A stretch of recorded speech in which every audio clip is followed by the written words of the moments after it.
जय हिंद दोस्तों। आज के वीडियो में हम लोग एडवर्ब ऑफ मैनर के बारे में पढ़ेंगे और एडवर्ब ऑफ प्लेस के बारे में पढ़ेंगे। ठीक है, तो हम लोग शुरू करते हैं। बिल्कुल ही साधारण शब्दों में, साधारण भाषा में हम लोग पढ़ेंगे यहाँ पे। तो चलिए हम लोग देखेंगे कि एडवर्ब ऑफ मैनर किसे कहते हैं और एडवर्ब ऑफ मैनर को आप कैसे याद रख सकते हैं, कभी भूल नहीं सकते हैं कंसेप्ट वाइज। ठीक है, यहाँ पे हम लोग एडवर्ब पढ़ रहे हैं और एडवर्ब का ही एक पार्ट है adverb of manner. Adverb of manner क्या होता है, ठीक है, उसे देखेंगे। एडवर्ब ऑफ मैनर को हम लोग हिंदी में रीतिवाचक क्रिया विशेषण बोलते हैं। ठीक है, एडवर्ब ऑफ मैनर क्या होता है? ऐसा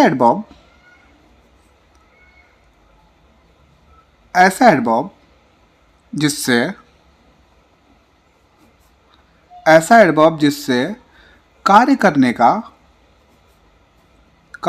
का तरीका पता चले। एक ऐसा एडवर्ब हो जिससे किसी कार्य करने का तरीका जब पता चलता है ना, जब तरीका पता चलता है तो उस एडवर्ब को हम लोग एडवर्ब ऑफ मैनर कहते हैं या रीतिवाचक क्रिया विशेषण कहते हैं। कोई भी सेंटेंस है ना, अगर आप इस तरीके से पहचान लेते हैं कि एक शब्द है जिससे कार्य करने का तरीका पता चल रहा है, उसे हम लोग एडवर्ब ऑफ मैनर कहेंगे। नहीं तो एक और तरीका है, उससे आप आसानी से पहचान सकते हैं। कैसे पहचान सकते हैं? एक सेंटेंस है, उस सेंटेंस में जो क्रिया होगी, उस क्रिया के साथ जब आप हाउ लगाकर प्रश्न करेंगे, क्या लगाकर प्रश्न करेंगे? हाउ। ठीक है, हाउ लगाकर जब प्रश्न करेंगे तो प्रश्न का जो आंसर आएगा, प्रश्न का जो जवाब आएगा, उस जवाब को हम लोग क्या बोलेंगे? एडवर्ब ऑफ मैनर बोलेंगे।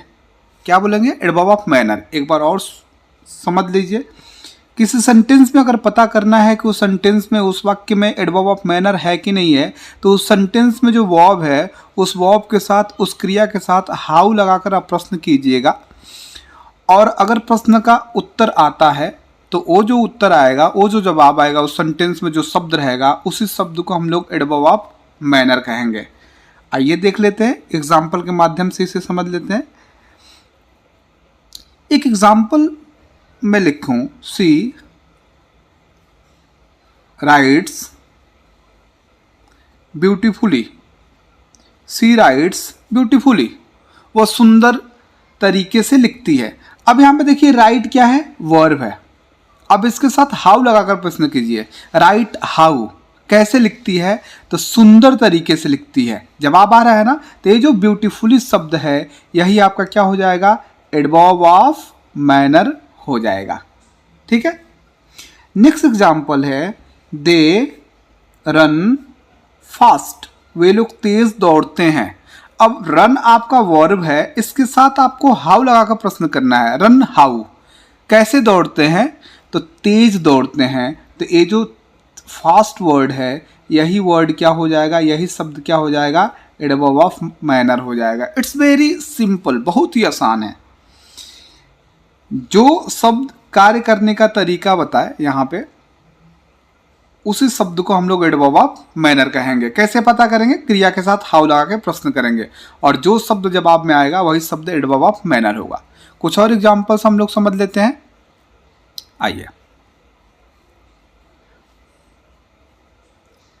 My brother works honestly. My brother works honestly, honestly मतलब ईमानदारी से। मेरा भाई ईमानदारी से कार्य करता है। वर्क्स आपका वर्ब है।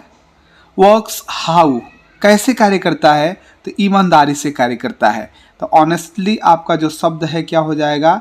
एडवर्ब ऑफ मैनर हो जाएगा। ठीक है, एक एग्जाम्पल और देख लेते हैं। You should not do show, आपको ऐसा नहीं करना चाहिए। You should not do so, आपको ऐसा नहीं करना चाहिए। सो मतलब ऐसा होता है। अब डू आपका वर्ब है, ठीक है, ऐसा नहीं करना चाहिए। डू हाउ, कैसा नहीं करना चाहिए? तो ऐसा नहीं करना चाहिए। जवाब आ रहा है ना, तो सो जो है शब्द आपका क्या हो जाएगा? एडवर्ब ऑफ मैनर हो जाएगा। आई होप आपको एडवर्ब ऑफ मैनर समझ में आ गया होगा। अब कभी भी आप लोग नहीं भूलेंगे। ठीक है, इसको नोट कर लीजिए, फिर आगे मैं आपको कुछ बताता हूँ। ठीक है, नोट करते चलिए साथ में। अब कुछ शब्द होते हैं ना बाबू, कुछ शब्द होते हैं जिनका हम लोग प्रयोग एडवर्ब ऑफ मैनर के रूप में करते हैं। कुछ शब्द हैं जिनका प्रयोग हम लोग कैसे करते हैं, एडवर्ब ऑफ मैनर के रूप में हम लोग करते हैं। वे शब्द कौन कौन से हैं, आइए कुछ शब्द देख लेते हैं। स्लोली हो गया, केयरफुली हो गया। स्लोली का मतलब धीरे धीरे, केयरफुली का मतलब सावधानी से, ठीक है। सैडली हो गया, सैडली का मतलब होता है दुख में या निराशाजनक या दुखी पूर्वक बोल सकते हैं। ब्यूटीफुली हो गया, सुंदरता पूर्वक या सुंदरता से। ब्रेवली हो गया, बहादुरी से। लाउडली हो गया, जोर से। फास्ट, अभी आप एक एग्जाम्पल में देखे हैं, तेज होता है या तेज से बोल सकते हैं। क्विकली, तेजी से होता है, एसेट्रा इत्यादि। मतलब इन सब शब्दों का, और भी शब्द हैं, इनका प्रयोग हम लोग एडवर्ब ऑफ मैनर के रूप में करते हैं, ठीक है। एक और ट्रिक है, आप इसको भी दिमाग में रख सकते हैं। ये हमेशा के लिए नहीं होता है, लेकिन कुछ हद तक प्रायः आता है, ठीक है ना। जो एडवर्ब ऑफ मैनर होते हैं ना, उनके शब्दों के अंत में एल वाई आता है। आप देखिए यहाँ एल वाई है। Slowly, carefully, sadly, beautifully, bravely, loudly, quickly. प्रायः मतलब अधिकतर शब्दों में एल वाई आएंगे, वो आपके एडवर्ब ऑफ मैनर होंगे। समझ रहे हैं। फास्ट तो इसमें नहीं आ रहा है, मैं हर एक शब्द के बारे में नहीं कह रहा हूँ। जो एडवर्ब ऑफ मैनर होगा तो एल वाई ही आएगा। अधिकतर शब्द जो एडवर्ब ऑफ मैनर होते हैं उनके अंत में एल वाई शब्द लगा होता है, ठीक है। नोट कीजिए, आगे हम लोग बढ़ते हैं। अगला जो एडवर्ब है ना, वो आपका एडवर्ब ऑफ प्लेस है, जिसे हम लोग हिंदी में स्थानवाचक क्रिया विशेषण कहते हैं। एडवर्ब ऑफ प्लेस हम लोग कैसे पहचानेंगे और किसे कहेंगे एडवर्ब ऑफ प्लेस, ठीक है। ऐसा एडवर्ब जिससे कार्य होने का स्थान पता चले।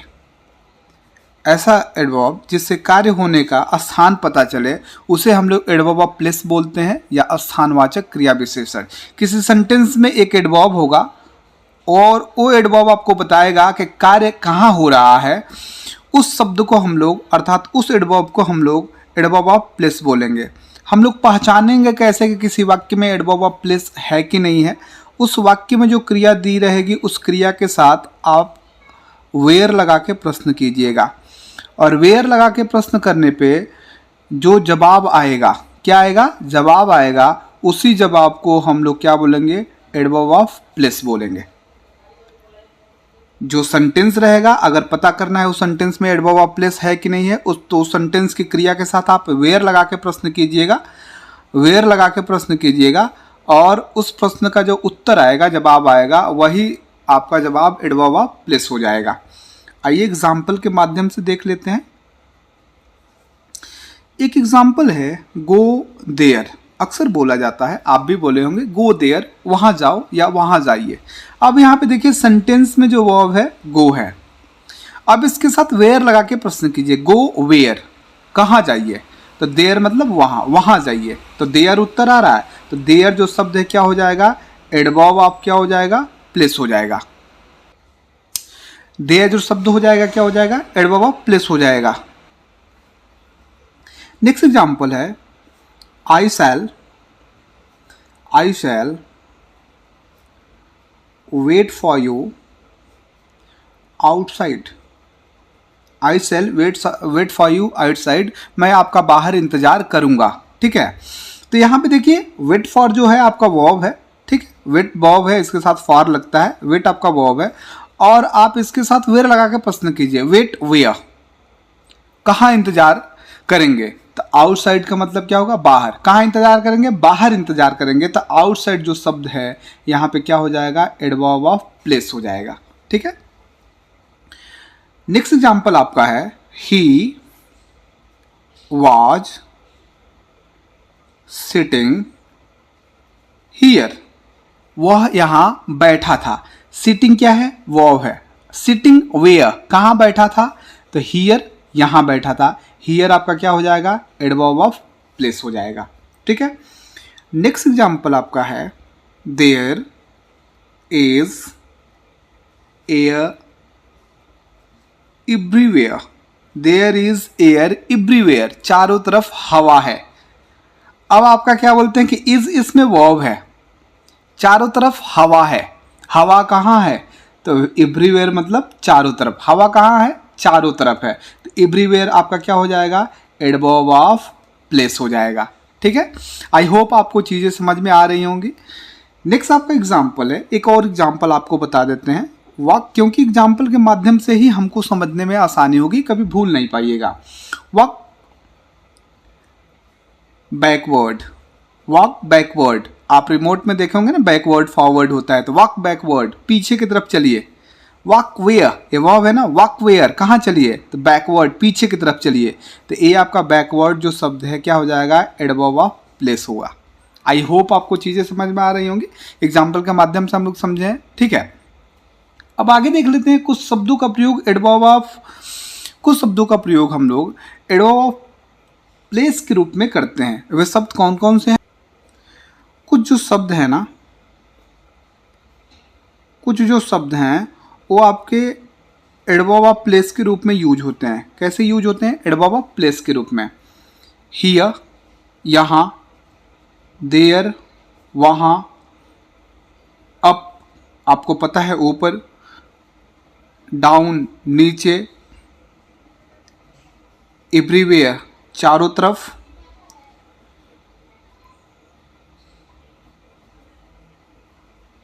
विथिन, के अंदर होता है, आउटसाइड, बाहर हो गया, नियर, नज़दीक हो गया, विलो, नीचे, अवे, अवे का मतलब दूर, दूरी का सेंस होता है, एक्सेट्रा इत्यादि। इन शब्दों का प्रयोग हम लोग एडवर्ब ऑफ प्लेस के रूप में करते हैं। ठीक है।